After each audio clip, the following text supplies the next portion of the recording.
Shalom Alem, kita berjumpa lagi di dalam renungan firman Tuhan Gereja Penyebaran Injil Elusai. Sebelum kita merenungkan firman Tuhan bersama-sama, saya mengajak Bapak Ibu Saudara sekalian untuk tundukkan kepala berdoa. Mari sama-sama kita tundukkan kepala berdoa. Maha besar Allah Bapa yang kami kenal, di dalam nama Tuhan kami Yesus Kristus, segala puji dan hormat kami naikkan di hadapan hadirat Tuhan, oleh sebab kasih karunia-Mu yang besar melimpah dalam hidup kami, sehingga saat ini kami masih diberi kesempatan untuk membaca, merenungkan, melakukan firman-Mu Tuhan dalam kehidupan kami sehari-hari. Berfirmanlah Tuhan untuk kami sekalian, karena kami haus dan rindu untuk mendengarnya. Biarlah Tuhan urapi hamba-Mu dengan kuat kuasa Roh-Mu saja, dan ampuni apa yang menjadi kesalahan dan dosa kami. Demi Tuhan kami Yesus Kristus, kami mau baca firman-Mu pada saat ini. Haleluya. Amin. Bapak, Ibu, Saudara kekasih di dalam nama Tuhan, saya akan mengajak Bapak Ibu untuk membaca firman Tuhan saat ini. Dan firman Tuhan saat ini saya ambil dari Matius 8 ayat 23 sampai 27. Demikian firman Tuhan, saya bacakan untuk kita semua. Angin ribut diredakan. Lalu Yesus naik ke dalam perahu dan murid-muridnya pun mengikutinya. Sekonyong-konyong mengamuklah angin ribut di danau itu, sehingga perahu itu ditimbus gelombang, tapi Yesus tidur. Maka datanglah murid-muridnya membangunkan dia, katanya, "Tuhan, tolonglah kita binasa." Ia berkata kepada mereka, "Mengapa kamu takut, kamu yang kurang percaya?" Lalu bangunlah Yesus menghardik angin dan danau itu, maka danau itu menjadi teduh sekali, dan heranlah orang-orang itu, katanya, "Orang apakah dia ini sehingga angin dan danau pun taat kepadanya?"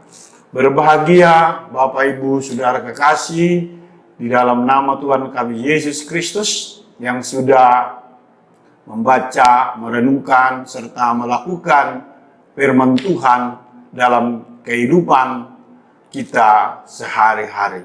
Tema dari kebenaran firman Tuhan yang saya sampaikan saat ini adalah, saat badai masalah datang, aku melayang tinggi bagaikan burung Raja Wali.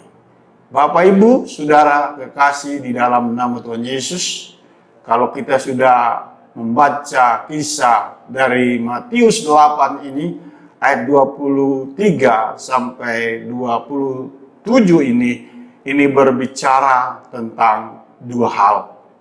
Yang pertama ialah berbicara tatkala Yesus dan murid-muridnya pergi berlayar di danau, tiba-tiba mereka dihadang oleh badai yang sangat dahsyat, yang sangat luar biasa, sehingga murid-muridnya begitu ketakutan.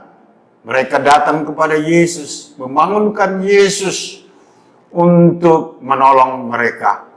Yang kedua adalah berbicara tentang tindakan Yesus tatkala dia menghardik danau, gelombang badai pada saat itu, sehingga danau itu menjadi teduh sekali, sehingga murid-muridnya menjadi heran, siapakah orang ini sehingga bisa meneduhkan danau, angin gelombang pada saat itu.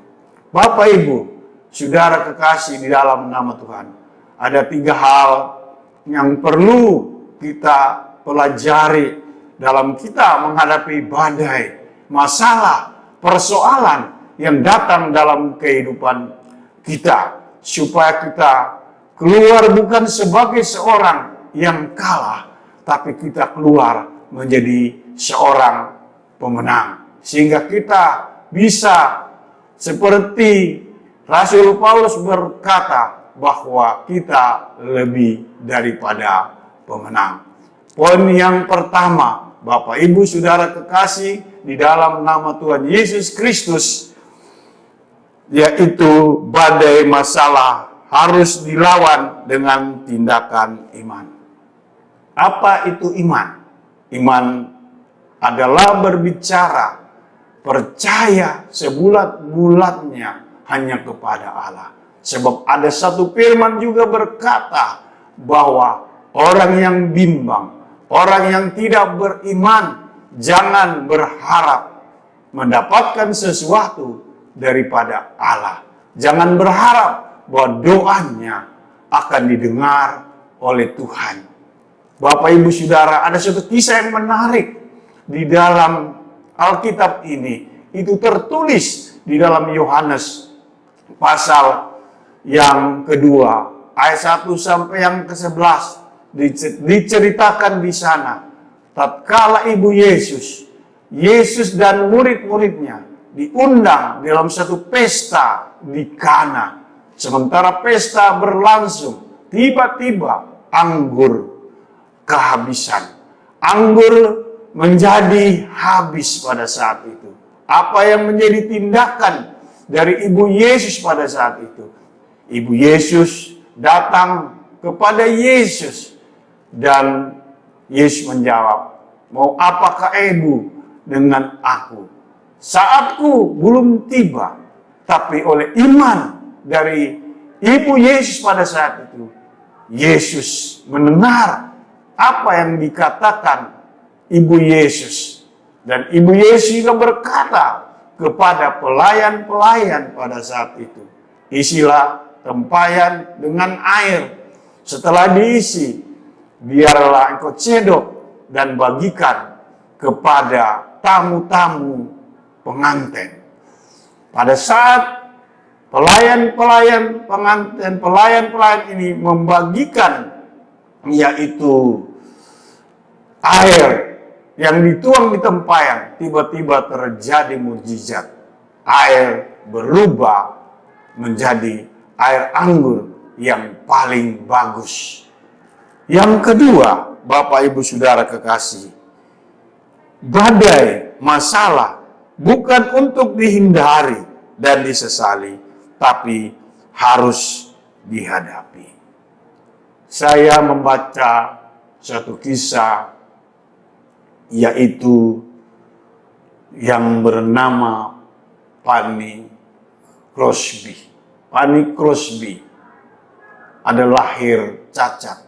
Dia buta sejak umurnya 6 minggu. Tapi dia tidak menyesal atas kebutaan itu.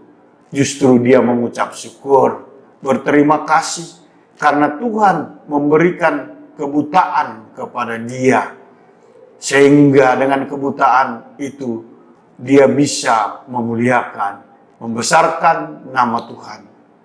Fanny Crosby telah melakukan hal-hal yang besar, hal-hal yang luar biasa untuk orang-orang Kristen, khususnya di kalangan Protestan. Dia mengubah lagu, 8.000 lagu diubah atau dikarang oleh Fanny Crosby. Dan dia menjadi berkat begitu luar biasa dalam dunia orang Kristen. Ada satu pujian lagu yang sampai saat ini sangat luar biasa, sangat menggelenda, yaitu Ku Berbahagia. Lagu itu dinyanyikan begitu beribu-ribu orang Kristen sampai pada saat ini. Kebutaan yang dialami dia tidak sesali, tapi terima dengan ucapan syukur. Dan karena dengan kebutaan itulah dia bisa memuliakan, membesarkan nama Tuhan lebih dahsyat, lebih luar biasa lagi. Dan yang terakhir, yang ketiga, yaitu badai masalah harus dihadapi dengan tenang, bukan perasaan takut. 1 Petrus pasal 4 ayat 7, bahwa kesudahan dunia akan berakhir, yaitu kuasailah dirimu supaya kamu dapat berdoa. Ada satu hamba Tuhan berkata, banyak berdoa, banyak berkat. Kurang berdoa, kurang berkat. Tidak berdoa, tidak akan mendapatkan berkat. Terpujilah nama Tuhan bila firman Allah yang disampaikan saat ini boleh menjadi berkat bagi Bapak Ibu, saudara sekalian. Maju terus bersama dengan Allah. Jangan lemah, jangan tawar hati. Bersama-sama dengan Allah kita bisa melakukan perkara-perkara yang besar. Sebagai satu kesimpulan yang saya akan bacakan untuk kita sekalian dari kebenaran yang sudah disampaikan. Masalah yang datang bagi orang Kristen itu biasa atau lazim. Tapi terserah orang Kristen itu sendiri waktu menghadapi masalah, apakah ia tetap bertahan dengan imannya atau menghindar dari masalah. Kita tundukkan kepala, kita mau berdoa. Maha besar Allah Bapa yang kami kenal di dalam nama Tuhan kami Yesus Kristus. Segala puji dan hormat kami naikkan di hadapan hadirat Tuhan. Oleh sebab kasih karunia-Mu yang besar melimpah dalam kehidupan kami. Sehingga kami boleh dapat kesempatan lagi dapat mendengar, merenungkan, melakukan firman-Mu dalam kehidupan kami sehari-hari.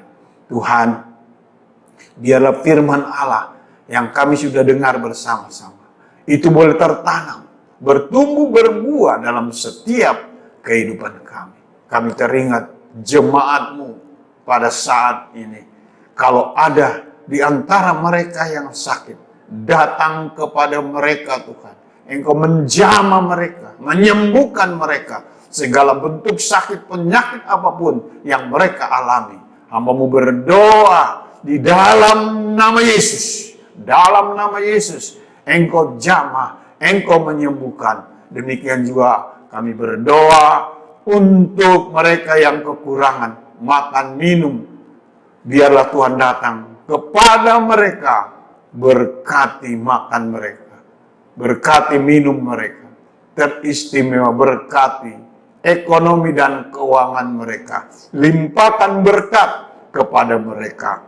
Kalau di antara mereka atau jemaat-Mu yang mengalami kesusahan, Engkau datang memberikan kekuatan, penghiburan kepada mereka.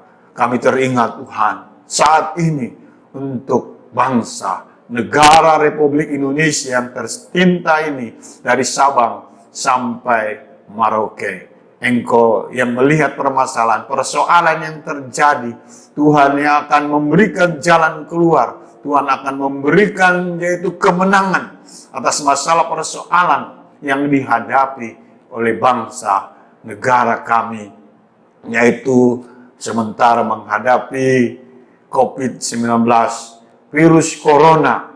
Biarlah semua ini cepat berlalu sehingga seluruh kami masyarakat Indonesia dapat bekerja, beraktivitas kembali. Terima kasih Tuhan, terima kasih Bapa. Ampuni kesalahan dosa kami. Demi Yesus Kristus, kami sudah berdoa dan mengucap syukur kepadamu. Haleluya. Amin. Sampai berjumpa di kesempatan yang lain. Tuhan Yesus memberkati. Amin.